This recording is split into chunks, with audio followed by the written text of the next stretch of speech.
There are countless stories of how the spiritual practice, guided by the principles of truthfulness, compassion, and forbearance, has changed the lives of its practitioners for the better.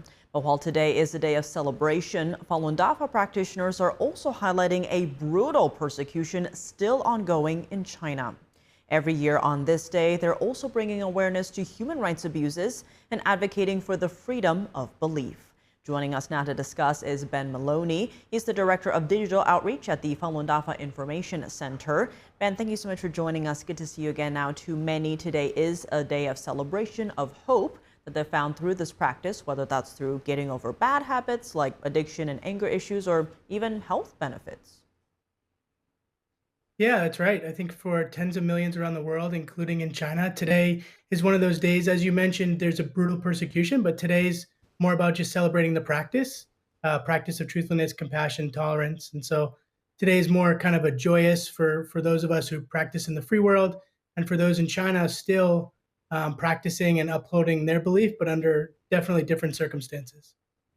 Now, at the heart of this practice is the tenets of truthfulness, compassion, and forbearance, and largely with universal acceptance, they're being displayed around the world on May 13th.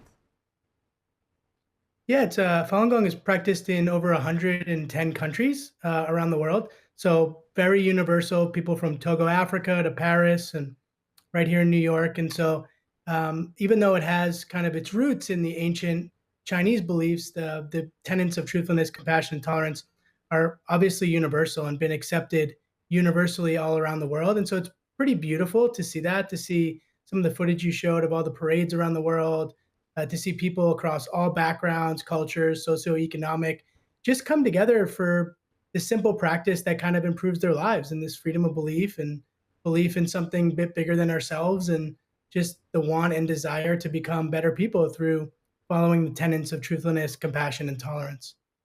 And Ben, as you mentioned, even in China, under the threat of persecution, Falun Dafa practitioners managed to celebrate this day far and wide thanks to websites like minghui.org serving as a channel to share their stories and gratitude. I think what's beautiful there is, according to Freedom House, tens of millions of people practice in China today. We don't know the true number. In 1999, it was 100 million. So you're talking about an incredibly popular practice. And if you transported in time back to 1999 before the persecution, you would have seen thousands and thousands of people in almost every city around China meditating in parks in the morning. And I think that's kind of what they hold in their hearts, right? They hold this belief that can't be broken even under the threat of this brutal kind of communist regime and the persecution. And they hold those tenets of truthfulness, compassion, and tolerance in their hearts. And they look for that time and kind of yearn for that time again, like it was before the persecution in China. Now, outside China, more government officials from several countries, including lawmakers from both parties in the U.S., have expressed support for Falun Dafa Day. What else should people be aware of when it comes to the latest developments in government advocacy and what they mean for the Falun Dafa community? Yeah, there might be two aspects to that. I think the first you highlighted on this segment, which is people just celebrating the freedom of belief, and celebrating World Falun Dafa Day in a bunch of the states and countries around the world.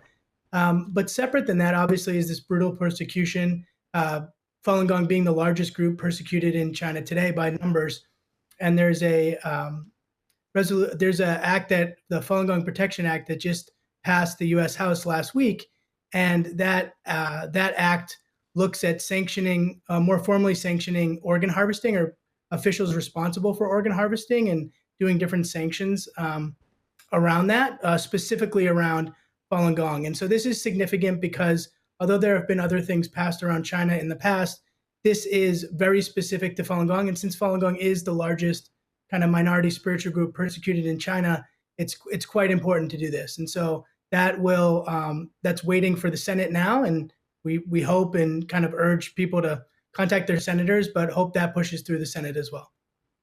And Ben, before we wrap up, being a Falun Dafa practitioner yourself, is there anything in particular you're reflecting on this May 13th? I think for myself, I think a lot about how lucky we are. And I know that there's a lot of uncertainty in the world, and certainly many things to be worried about, both in our personal lives and globally. And there's always no lack of things to worry about. I think for me, I really just take today and just feel grateful that I can, freely meditate in my home or in a local park, and I can have these tenets in my life, and I came into the practice, and I mean, for me personally, it's helped me as a dad, as a parent, as a friend and husband. And so I'm just really grateful that I have this freedom, that I live in this country. And I know there's a lot of uncertainty, but it gives me a lot of hope for the future. Ben Maloney, as always, thank you so much for joining us. Thank you.